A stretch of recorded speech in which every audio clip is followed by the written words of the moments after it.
ನಮಸ್ಕಾರ. ಮನೆ ಗೃಹಿಣಿ ಚಾನಲ್ಗೆ ಪ್ರೀತಿಯ ವೀಕ್ಷಕರಿಗೆಲ್ಲ ಆತ್ಮೀಯವಾದ ಸ್ವಾಗತ. ಎಷ್ಟು ಪಳ್ಳಾಗಿ ಈ ಒಂದು ಸ್ನ್ಯಾಕ್ಸ್ ತಯಾರಾಗಿದೆ ಅಂತ ನೋಡ್ಬೋದು.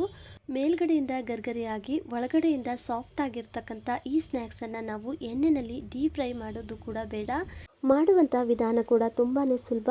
ಬಿಸಿ ಬಿಸಿಯಾಗಿ ತಿನ್ನಕ್ಕೆ ಕೊಟ್ಟರೆ ಒಬ್ಬರೇ ಒಂದು 10 ತಿಂದು ಖಾಲಿ ಮಾಡಿಬಿಡ್ತಾರೆ. ಅಷ್ಟು ಚೆನ್ನಾಗಿರುವಂಥ ಈ ಸ್ನ್ಯಾಕ್ಸನ್ನು ಹೇಗೆ ಮಾಡೋದು ಅಂತ ವಿಡಿಯೋನ ಸ್ಕಿಪ್ ಮಾಡದೆ ನೋಡಿ ಅಂತ ರಿಕ್ವೆಸ್ಟ್ ಮಾಡ್ತಾ, ಇಲ್ಲಿ ಒಂದು ಪಾತ್ರೆಗೆ 2 ಬಟ್ಲಾಗುವಷ್ಟು ಅವಲಕ್ಕಿನ ಸೇರಿಸ್ತಾ ಇದ್ದೀನಿ. ಮಾಮೂಲಾಗಿ ನಾವು ಅವಲಕ್ಕಿ ಒಗ್ಗರಣೆ ಮಾಡ್ತೀವಲ್ವ, ಅದೇ ಒಂದು ಅವಲಕ್ಕಿನ ತಗೊಂಡಿರೋದು. ಇವಾಗ ಇಲ್ಲಿ ನೀರು ಹಾಕಿ 1-2 ಸತಿ ಅವಲಕ್ಕಿನ ತೊಳೆದು ತಗೊಳ್ಬೇಕಾಗುತ್ತೆ. 1-2 ಸತಿ ಅವಲಕ್ಕಿ ತೊಳೆಯೋಷ್ಟರಲ್ಲಿ ಸ್ವಲ್ಪ ನೆಂದು ಸಾಫ್ಟಾಗಿ ಆಗುತ್ತೆ ನೋಡಿ. ಇವಾಗ ಪೂರ್ತಿಯಾಗಿ ನಾನಿಲ್ಲಿ 2 ಸತಿ ಅವಲಕ್ಕಿನ ತೊಳ್ಕೊಂಡಿದ್ದಾಗಿದೆ. ನೀರು ಕೂಡ ಶೋಧಿಸಿ ತೆಗೆದಿದ್ದೀನಿ. ಹೀಗೆ ಇದನ್ನು ಒಂದು 10 ನಿಮಿಷಗಳ ಕಾಲ ಸ್ವಲ್ಪ ಅವಲಕ್ಕಿ ನೆಂದು ಅರಳೋವರೆಗೂ ಬಿಡಬೇಕಾಗುತ್ತೆ. ಅಷ್ಟರಲ್ಲಿ ಈ ಕಡೆ ಸ್ಟವ್ನ ಆನ್ ಮಾಡಿ ಒಂದು ಪಾತ್ರೆಗೆ 1.5 ಚಮಚ ಆಗುವಷ್ಟು ಅಡುಗೆ ಎಣ್ಣೆನ ಸೇರಿಸ್ತಾ ಇದ್ದೀನಿ. ಸ್ವಲ್ಪ ಎಣ್ಣೆ ಬಿಸಿ ಆದಮೇಲೆ ಒಂದು ಅರ್ಧ ಚಮಚದಷ್ಟು ಜೀರಿಗೆ, ಹಾಗೆಯೇ ಒಂದು ಸ್ವಲ್ಪ ಸಣ್ಣದಾಗಿ ಕಟ್ ಮಾಡಿದಂತಹ ಕರಿಬೇವೆಲೆ ಮತ್ತು ಒಂದು ಸ್ವಲ್ಪ ಸಣ್ಣದಾಗಿ ಕಟ್ ಮಾಡಿದಂಥ 2 ಹಸಿಮೆಣಸಿನ್ಕಾಯಿನ ಸೇರಿಸಿದ್ದೀನಿ.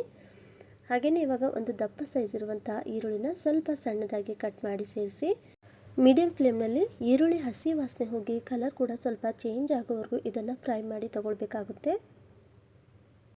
ಈರುಳ್ಳಿ ಸ್ವಲ್ಪ ಫ್ರೈ ಆದಮೇಲೆ ಗ್ಯಾಸನ್ನು ಲೋ ಫ್ಲೇಮ್ನಲ್ಲಿಟ್ಟು ಒಂದು ಅರ್ಧ ಚಮಚ ಆಗುವಷ್ಟು ಅರಿಶಿನ, 1 ಚಮಚ ಆಗುವಷ್ಟು ಧನಿಯಾ ಪುಡಿ, ಅರ್ಧ ಚಮಚಕ್ಕಿಂತ ಸ್ವಲ್ಪ ಕಡಿಮೆ ಅಚ್ಚ ಖಾರದ ಪುಡಿನ ಸೇರಿಸಿ ಮತ್ತು ಒಂದು ಅರ್ಧ ಚಮಚ ಆಗುವಷ್ಟು ಗರಂ ಮಸಾಲೆನ ಸೇರಿಸಿ ಚೆನ್ನಾಗಿ ಇದನ್ನೆಲ್ಲವನ್ನು ಕೂಡ ಲೋ ಫ್ಲೇಮ್ನಲ್ಲಿ ಸ್ವಲ್ಪ ಹೊತ್ತು ಫ್ರೈ ಮಾಡಿ ತಗೊಳ್ಬೇಕಾಗುತ್ತೆ. ಮಸಾಲೆ ಸೀದು ಹೋಗಬಾರ್ದು ಅಲ್ವಾ, ಹಾಗಾಗಿ ಗ್ಯಾಸನ್ನು ಸ್ವಲ್ಪ ಲೋ ಫ್ಲೇಮ್ನಲ್ಲಿಟ್ಟು ಇದನ್ನು ಫ್ರೈ ಮಾಡಿಕೊಂಡು ಇವಾಗ ಇಲ್ಲಿ 2 ಬೇಯಿಸಿರುವಂಥ ಆಲೂಗೆಡ್ಡೆನ ಸಿಪ್ಪೆ ಸುಲಿದು ಈ ಥರ ಕೈಯಿಂದ ಸ್ಮ್ಯಾಶ್ ಮಾಡಿ ಸೇರಿಸ್ತಾ ಇದ್ದೀನಿ. ಮೀಡಿಯಮ್ ಸೈಜ್ ಇರುವಂಥ 2 ಆಲೂಗೆಡ್ಡೆ ನೋಡಿ. ಇವಾಗ ಚೆನ್ನಾಗಿ ಈ ಮಸಾಲೆ ಎಲ್ಲವೂ ಕೂಡ ಆಲೂಗೆಡ್ಡೆನಲ್ಲಿ ಬೆರೆಯೋವರೆಗೂ ಇದನ್ನು ಮಿಕ್ಸ್ ಮಾಡಿ ತಗೊಳ್ಬೇಕು. ಹಾಗೆಯೇ ರುಚಿಗೆ ತಕ್ಕಷ್ಟು ಉಪ್ಪನ್ನು ಹಾಕಿ ಪೂರ್ತಿಯಾಗಿ ನಾನಿಲ್ಲಿ ಇದನ್ನು ಮಿಕ್ಸ್ ಮಾಡಿ ಫ್ರೈ ಮಾಡ್ತಾ ಇದ್ದೀನಿ ನೋಡಿ. ಈ ಥರ ಚೆನ್ನಾಗಿ ಎಲ್ಲ ಮಸಾಲೆನೂ ಕೂಡ ಮಿಕ್ಸ್ ಮಾಡ್ಕೊಂಡಿದ್ದಾದಮೇಲೆ ಕೊನೆಯದಾಗಿ ಒಂದು ಅರ್ಧ ಚಮಚ ಆಗುವಷ್ಟು ಚಾಟ್ ಮಸಾಲೆನ ಸೇರಿಸ್ತಾ ಇದ್ದೀನಿ. ಹಾಗೆಯೇ ಸ್ವಲ್ಪ ಸಣ್ಣದಾಗಿ ಕಟ್ ಮಾಡಿದಂಥ ಕೊತ್ತಂಬರಿ ಸೊಪ್ಪನ್ನು ಸೇರಿಸಿ ಚೆನ್ನಾಗಿ ಇದನ್ನು ಮಿಕ್ಸ್ ಮಾಡ್ಕೊಳ್ತಾ ಸ್ವಲ್ಪ ಫ್ರೈ ಮಾಡಿದ್ರೆ ಸಾಕು. ಮಾಡುವಂಥ ರೆಸಿಪಿಗೆ ಒಂದೊಳ್ಳೆ ಚಂದದ ಸ್ಟಫಿಂಗ್ ರೆಡಿಯಾಗಿದೆ. ಇಲ್ಲಿ ಚಾಟ್ ಮಸಾಲೆ ನೀವು ಬೇಕು ಅಂದರೆ ಹಾಕ್ಬೋದು, ಇಲ್ಲ ಅಂದರೆ ಸ್ಕಿಪ್ ಮಾಡ್ಬೋದು. ಸ್ವಲ್ಪ ಚಾಟ್ ಮಸಾಲೆ ಹಾಕೋದ್ರಿಂದ ಟೇಸ್ಟ್ ತುಂಬಾ ಚೆನ್ನಾಗಿ ಬರುತ್ತೆ. ಈ ಆಲೂಗೆಡ್ಡೆ ಮಸಾಲೆನ ಸ್ವಲ್ಪ ನಾನಿಲ್ಲಿ ತಣ್ಣಗಾಗೋದಕ್ಕೆ ತಟ್ಟೆನಲ್ಲಿ ಆರೋದಕ್ಕೆ ಬಿಡ್ತಾ ಇದ್ದೀನಿ. ಇದು ಕಂಪ್ಲೀಟಾಗಿ ಒಂದು ಸ್ವಲ್ಪ ತಣ್ಣಗಾದ್ಮೇಲೆ ಈ ಥರ ಕೈಯಲ್ಲಿ ಸ್ವಲ್ಪ ಸ್ವಲ್ಪನೇ ಮಸಾಲೆನೇ ತಗೊಂಡು ಈ ಥರ ರೌಂಡಾಗಿ ಚಿಕ್ಕ ಚಿಕ್ಕ ಉಳ್ಳೆಯಾಗಿ ಮಾಡ್ಕೊಳ್ತಾ ಇದ್ದೀನಿ.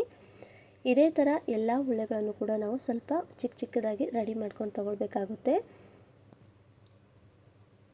ಎಲ್ಲ ಉಳ್ಳೆಗಳನ್ನು ಕೂಡ ನಾನಿಲ್ಲಿ ರೆಡಿ ಮಾಡ್ಕೊಂಡಿದ್ದಾಗಿದೆ. ಈ ಕಡೆ ಅವಲಕ್ಕಿನೂ ಕೂಡ ನೋಡಿ ಸ್ವಲ್ಪ ನೆಂದು ಚೆನ್ನಾಗಿ ಅರಳಿದೆ ಮತ್ತು ಸಾಫ್ಟಾಗೂ ಕೂಡ ಆಗಿದೆ. ಈ ಥರ ಅವಲಕ್ಕಿ ಸಾಫ್ಟ್ ಆಗಬೇಕು. ಹಾಗೆಯೇ ಇದಕ್ಕೆ 1-2 ಚಮಚ ಆಗುವಷ್ಟು ಕಡಲೆ ಹಿಟ್ಟನ್ನು ಬೈಂಡಿಂಗ್ಗೋಸ್ಕರ ನಾನಿಲ್ಲಿ ಸೇರಿಸ್ತಾ ಇದ್ದೀನಿ.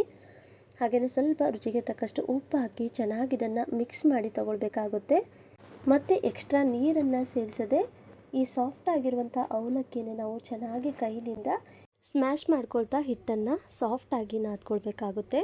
ಈ ಥರ ಕಲಿಸ್ತಿರ್ಬೇಕಾದ್ರೆ ಕೈಗೆ ಒಂದು ಸ್ವಲ್ಪ ಅಂಟು ಥರ ಆಗ್ತಿದೆ ಅಂದಾಗ ಈ ಥರ ಸ್ವಲ್ಪ ಎಣ್ಣೆನ ಅಪ್ಲೈ ಮಾಡ್ತಾ ಮತ್ತೆ ಇದನ್ನು ಚೆನ್ನಾಗಿ ನಾದ್ಕೊಳ್ತಾ ಇದ್ದೀನಿ.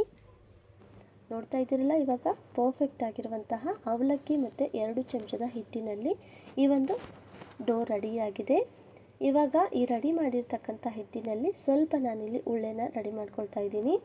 ಸ್ವಲ್ಪನೇ ಹಿಟ್ಟನ್ನು ತಗೊಂಡು ಕೈನಲ್ಲಿ ಒಂದು ಸ್ವಲ್ಪ ಹಿಟ್ಟನ್ನು ಈ ಥರ ರೌಂಡಾಗಿ ಮಾಡಿ ಮತ್ತು ಇದನ್ನು ಸ್ವಲ್ಪ ಈ ಥರ ಅಂಗೈನಿಂದ ಪ್ರೆಸ್ ಮಾಡ್ತಾ ಒಂದಷ್ಟು ಅಗಲಕ್ಕೆ ಈ ಥರ ಫ್ಲ್ಯಾಟಾಗಿ ಮಾಡಿಕೊಂಡು ಮತ್ತು ಈಗ ಬೆರಳುಗಳ ಸಹಾಯದಿಂದ ಈ ಥರ ಸ್ವಲ್ಪ ಬಟ್ಲು ಆಕಾರಕ್ಕೆ ಮಾಡಿಕೊಂಡು ರೆಡಿ ಮಾಡಿದಂತಹ ಆಲೂಗೆಡ್ಡೆ ಮಸಾಲೆ ಸ್ಟಫಿಂಗನ್ನು ಇದ್ರ ಮಧ್ಯದಲ್ಲಿಟ್ಟು ಹೂರಣ ತುಂಬೋ ರೀತಿಯಲ್ಲಿ ನಾವು ಇದನ್ನು ತುಂಬಿ ಫಿಲ್ ಮಾಡಿ ಸುತ್ತಲೂ ಎಲ್ಲೂ ಕೂಡ ಕ್ರ್ಯಾಕ್ ಬರದೇ ಇರೋ ಥರ ನಾವು ಇದನ್ನು ಹಗುರಕ್ಕೆ ರೌಂಡಾಗಿ ಶೇಪ್ ಕೊಡಬೇಕಾಗುತ್ತೆ ನೋಡಿ. ಇವಾಗ ಸ್ವಲ್ಪ ಹಗುರಕ್ಕೆ ಇದನ್ನು ಉರುಳಾಡಿಸ್ತಾ ಈ ಒಂದು ಸ್ಟಫಿಂಗ್ ಇರುವಂಥ ಉಳ್ಳೆ ರೆಡಿಯಾಗಿದೆ.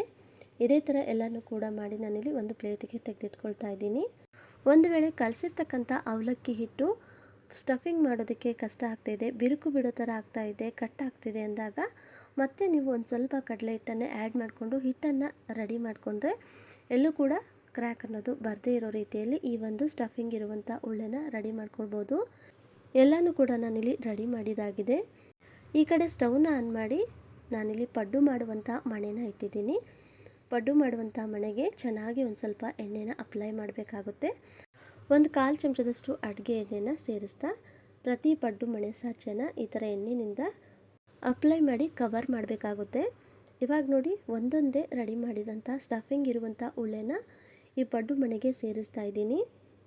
ಇಲ್ಲಿ ಗ್ಯಾಸನ್ನು ಮೀಡಿಯಮ್ ಫ್ಲೇಮ್ನಲ್ಲಿಟ್ಟು ಚೆನ್ನಾಗಿ ಇದನ್ನು ಫ್ರೈ ಮಾಡಿ ತಗೊಳ್ಬೇಕಾಗುತ್ತೆ.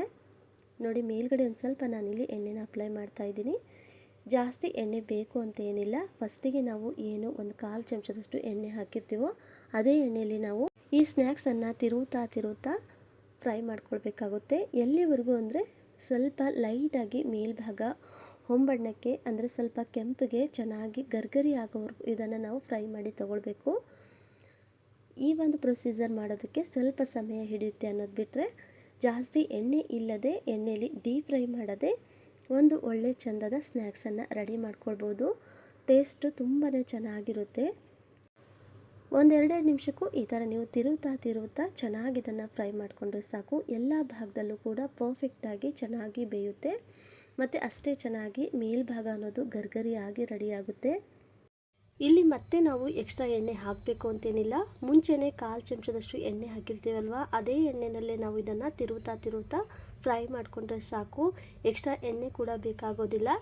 ಇಲ್ಲಿ ಅವಲಕ್ಕಿನ ಬಳಸಿ ಮಾಡಿರೋದ್ರಿಂದ ತುಂಬಾ ಕ್ರಿಸ್ಪಿಯಾಗಿ ಮತ್ತು ಟೇಸ್ಟ್ ಕೂಡ ಚೆನ್ನಾಗಿರುತ್ತೆ. ಎಷ್ಟು ತಿಂದರೂ ಕೂಡ ನಿಮಗೆ ಹೊಟ್ಟೆ ಭಾರ ಅಂತ ಅನಿಸೋದಿಲ್ಲ.